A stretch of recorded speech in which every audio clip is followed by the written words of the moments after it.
On the border of Norvania, Suzanne York was shocked to learn that her brother had sold her of $100,000 to cover his gambling debts. Teknev was a high-tech area that was a hotbed of criminal activity.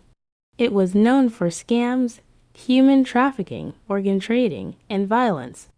People there didn't care about human life. Suzanne's beauty had caught the eye of criminals, who tried to force her to sell her body. Suzanne fought back with all her might, only to receive relentless beating in return, leaving her clothes torn and her body bruised. Overwhelmed by pain, she finally thought her husband, Nathan Morrison. "Please don't touch me. I can get my husband to give you as much money as you want." "Please," Susan sobbed as she refused for the last time. The leader of the group, Ken, halted his men's attacks. He grabbed a phone and handed it to Suzanne. "Tell your husband to bring $20 million. Anything less than that, and you'll have to serve all of us before selling your body for us." A shiver ran down her spine as she shook from terror. She had admired Nathan from afar for 3 years before they had finally gotten married a month ago. Would a man who had never spent any time with her be willing to sacrifice $20 million for her? "Okay," she replied weakly. At this point, Nathan was her last hope. She called Nathan. Soon, the call connected, but a woman's voice answered instead. "Hello, who's this?" Suzanne's heart immediately sank. She sat up painfully and pleaded urgently, "I'm Suzanne, Nathan Morrison's wife. Can you please let me talk to him?" The other woman drawled, "Nate's taking a nap right now. You can just talk to me." Suzanne felt a sharp pang in her chest. "Please pass the phone to Nathan right now." The other woman changed the subject angrily. "Suzanne, don't think that marrying Nate actually gives you a right to act like his wife. I know you used his grandmother to force him to marry you. I'm the one he loves, yet you broke us apart." The woman hissed, "Nate would never pay attention to a shameless whore like you. You deserve to live a lonely life." Suzanne turned pale, feeling as though her heart had been crushed. Just then, she faintly heard Nathan's gentle voice. "Who is it?" "Sally." "A scam call." Sally Hoffus ended the call hurriedly. Immediately, laughter rang out among the men surrounding Suzanne. "Your husband already has someone else. Forget sending money to recue you. I doubt he even cares about you." Susan hadn't known that Nathan was in love with someone else. She had foolishly pined after him for 3 years. She had no idea that Nathan's grandmother had lied about him marrying her out of love. It turned out that she had broken a couple apart. Susan slowly closed her eyes, and tears trickled down her pale cheeks. The physical pain she felt was nothing compared to how her heart was aching. Suddenly, one of the men asked nervously, "Say about the name she said earlier." "Her husband can't be the leader of the Norvanian military, can he?" Everyone in Norvania knew who Nathan Morrison was. During the fiercest time in the Middle Eastern conflict, he had led his army to recue innocent civilians by the onslaught and destroyed every enemy who had stood in his way. Nathan had bravely forged a path through bloodshed to fight off their country's enemies. Ken recalled that Nathan had fought in the Middle Eastern War and had come to be considered a national hero after he had defeated all his enemies. How could the fragile woman before them be his wife? "Don't worry about it. Nathan Morrison is a fearsome man. No idiot would dare to sell his wife, from what I know. He's still single." Unfazed, Ken reassured his men. "I bet her husband just has the same name as him. Keep calling her husband until he brings $20 million. Ken's men kept trying to contact Nathan. Devastated, Susan slumped into a corner and closed her eyes in despair. Some time passed before a deafening boom resounded, shaking the ground. Suzanne shuddered and opened her eyes. The men in the room, who had been playing cards while waiting for the money, were alarmed. Someone from the outside cried anxiously, "We're in trouble. Someone blasted our guitar." "Blasted," Ken exclaimed, terrified. "Who did it?" It's the military. They've surrounded us," the other man replied shakily as he pointed upward. "There are also the military helicopters." "You mean the military that fought in the Rugri-Ozra conflict?" we're in deep shit. Ken yanked Susan up and snarled, "Is your husband the leader of the Norvanian military?" Susan nodded weakly. Ken immediately regretted his choice and quickly held her hostage at gunpoint. Outside, dozens of military vehicles surrounded the building. Hundreds of imposing, calm soldiers stood at attention, armed with the latest weaponry and combat gear. At the same time, two fighter jets circled above them, and armed snipers kept their guns aimed at their targets. The grand scene and immense pressure made some of the criminals cower in fear and surrender immediately. Ken, who held Suzanne hostage, roared, "Let me go, or I'll kill her." A car door somewhere at the back of the military vehicles opened, and a domineering man stepped out. The rugged yet handsome man wore a black combat suit that made him seem even more powerful. He had an icy demeanor which chilled everyone around him. As soon as Susan saw the man, her eyes lit up and her heart began to pound rapidly. It was Nathan. Nathan shot them a piercing look and commanded coolly, "Release her." Trembling like a leaf, Ken stammered, I had no idea she's your wife. General, I'll release if you let me go." Nathan's icy eyes had never once landed on Suzanne. Instead, he slowly raised his gun and aimed it at Ken. In a chilling voice, Nathan simply said, "If she dies, so will you. 7 bullets are more than enough to kill you." Shaking in fear, Ken shouted threateningly, "Then I'll take your wife down with." Nathan had never been one to succumb to threats, and a murderous glint flashed in his eyes. Suddenly, the sound of 7 gunshots pierced through Suzanne's ears. Her body jolted violently before freezing in shock as her eyes screwed shut. She could feel blood splattering on her cheeks. At the moment, calling herself Nathan's wife seemed bitterly ironic. Nathan was here to save the thousands of victims trapped here, not her. So he wouldn't mind it if he accidentally killed her. Suzanne felt her heart clench in pain. Unable to endure the terror, she collapsed, losing consciousness. The military headquarters was Norvania's largest weaponry production base and was heavily armed. No, a nightmare jolted Susan awake. Her eyes shot open, and she found herself drenched in sweat. She panted softly and surveyed her surroundings. Her eyes quickly landed on a woman standing by her bedside. The woman had a plastic face. She feigned innocence as she held a tray with a glass of warm water and some food. "You're awake. Nate asked me to bring some food for you," Sally said indifferently. "Thank you," Suzanne replied softly, propping her body up using her elbows. She felt weak after not having eaten anything for an entire day. Sally smirked in response. "It's a pity you don't deserve this." She took a step back and flung the tray to the ground before throwing herself down as well. Loud clatters rang out, and Sally cried out tearfully, "Ouch!" Suzanne froze in shock. The door immediately swung open, and Nathan entered the room. His expression hardened when he saw Sally on the floor. Nathan's subordinate, Cole Gilbert, stood next to him. Nathan walked over to Sally and helped her up. "Are you okay?" Sally lowered her hand and put on a pitiful expression. "Susan didn't want anything, but I kept pressuring her to eat something. It's my fault that the food was wasted and the floor got dirty. Leave this to me. You should go rest," Nathan said gently. Sally nodded. Before leaving, she held Nathan's hand and reminded him softly, "Nate, this is my fault, so don't get mad at her." Nathan nodded in response.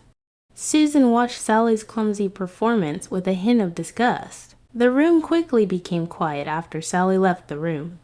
Nathan's imposing presence made the room feel colder and more suffocating. It made Suzanne feel even more nervous. Nathan towered over her as he looked at her with a cold and distant gaze. What's with the temper? Susan knew that he would never believe that the woman he loved had put on a show. Still, she refuted weakly, "I didn't do anything." Nathan's expression grew colder, and he said seriously, "I won't let it slide if you treat Sally like this again." His words slashed her like whips, and the agonizing pain had her eyes tearing up instantly. She lowered her head slowly, not wanting him to see her distress. After a moment, she murmured, "Mr. Morrison, I had no idea you were forced to marry me because of your grandmother. She told me that you liked me, and I thought you'd be a good man to spend my life with. That's why I agreed to this marriage. However, it seems like there's been a mistake. Suzanne's heart throbbed, but she pretended to be indifferent. You're actually in love with someone else. Besides, earlier you fired away without caring about whether I would get hit. There's no reason to keep staying in a marriage like this. Nathan's gaze was frosty and calm. What do you mean? Suzanne bravely met his eyes. Let's get divorced. She had been in love with him for 3 years. All she had wanted was a pure relationship. Now that their marriage had been tainted, she refused to keep things going like this. Nathan's expression turned grim. Behind him, Cole spoke up, displeased. Suzanne York, 25 years old, from Phoenicia of Norvania, has an alcoholic father prone to domestic violence and a mother and brother who are gamblers buried in debt. Suzanne shot Cole an astonished look. Unconcerned, Cole continued, you dropped out in 9th grade and were scammed by men online before working as an escort in a karaoke bar. Then, at 20 years old, you married an 80-year-old man and became a widow less than 2 years later without inheriting anything. Still, Cole had more to say you have, at best, had an elementary school education and have achieved nothing since then. You were also involved in prostitution and were caught in the act twice. Besides that, you've also had 15 cosmetic procedures, 3 STD treatments, and 32 boyfriends, up to 5 at once, along with countless other sex partners. You returned to Norvania 3 years ago and got close to Mrs. Morrison on purpose. Then you did everything you could to marry into her wealthy family and become General Morrison's wife. A cold sweat trickled down Suzanne's back as she listened to her disgusting past. She was shocked. After revealing her dirty history, Cole taunted, General Morrison is already God's gift to a person like you. How are you shameless enough to bring up divorce? Susan felt like her clothes had been stripped away, leaving her with nothing but shame. She clenched her fists, her nails digging into her palms painfully. Meanwhile, Nathan seemed completely unaffected. After all, he had only agreed to this marriage to satisfy his grandmother. It meant nothing to him. With a bitter smile, Susan explained, Mr. Morrison, I lost my memory 3 years ago. I've heard bits about my past, but I really can't remember anything. Then she continued, I don't know why I made such terrible decisions, and I'm sorry you were forced to marry such a horrible person because of your grandmother. I'm not worthy of being your wife, so let's get a divorce. Nathan slowly approached Suzanne. His imposing demeanor nearly suffocated her. Feeling nervous, she looked up and met his gaze. Nathan sneered, I'll let you know when I want a divorce. What did that make her? A toy to please his grandmother. Suzanne's eyes teared up from frustration, and she said, I don't know what kind of person I was before, but the current me won't settle for a loveless marriage, much less sacrifice my dignity for wealth. Nathan scoffed. How dare you bring up your dignity? Susan was dismayed by his response. Did she not deserve to protect her pride? How much did he despise her? She retorted defiantly, Mr. Morrison, if you don't want to divorce me, then please behave like a faithful husband. You should make sure there are no other women in your life besides me and live with me properly. She continued, if you can't do that, then I'll discuss things with your grandmother. I promise not to make things difficult for you. Nathan's face immediately hardened. He scowled as he glared at her. His sudden proximity made Susan stiffen against the headboard. A tantalizing sense surrounded her, leaving her flustered, and her heart began pounding wildly. Her face also flushed, and her breathing became erratic. What are you doing? She asked shakily. The air around Nathan buzzed with danger. Are you threatening me? Susan struggled to breathe, overwhelmed by his dominance. Please don't force me to do something I don't want to. Nathan narrowed his eyes at her. Her flawless, charming face reminded him of what Sally had looked like as a child. In a daze, he gave her a meaningful smile. I admit you've done a great job at making your face look like hers as a child. No wonder Grandma likes you so much. Hers as a child. Susan wondered who he was referring to. While she was distracted, Nathan calmly replied, "All right, I agree." With that, he turned around and left with Cole. Susan was dumbfounded by his reply. She didn't understand what Nathan had agreed to. Had he agreed to the divorce or to live together as husband and wife? Night fell, and gentle breeze swept through the room. Cole brought dinner to Suzanne's room. After she finished eating, Suzanne found a book on military strategies and kept herself entertained until late at night. When she finally felt tired, she decided to take a shower. When she finished half an hour later, she realized that she had no clean clothes to change into. So she washed her dirty clothes and hung them along the bathroom window to dry before wrapping a towel around her body and stepping out. She froze at the sight in front of her, her face burning instantly. Nathan had just taken off his shirt, exposing his chiseled body. The faint scars on his body added to his masculinity. Susan was surprised by the sudden sight and didn't know how to react. Nathan furrowed his brows at her. Her visibly flushed cheeks and innocent eyes didn't seem like an act. His eyes landed on her exposed shoulders before trailing down her smooth legs. He was impressed by her doctor's skills. Despite her numerous cosmetic procedures, her figure and appearance still looked captivating, but in a natural way. Averting his eyes, Nathan cleared his throat and fetched a set of casual sportswear from his closet before walking toward the bathroom. When he reached her side, he stuffed the clothes into her arms. Startled, she immediately clutched the clothes tightly. She was confused by his actions until she heard his command, "Put them on." Susan spun around and watched Nathan walk toward the bathroom. "What are you doing in my room, Mr. Morrison?" With his back facing her, he retorted. Who was the one who asked to live together as husband and wife? She was. However, her intention had been to seek a divorce, not suffer through a loveless marriage with the mistress involved. After Nathan entered the bathroom and closed the door, Susan exhaled deeply, as if she were releasing her pent-up frustration. She held a hand over her pounding heart before touching her flushed face in confusion. After 15 minutes, Nathan emerged from the bathroom in pajamas. Susan stood up nervously. "Mr. Morrison, can we talk?"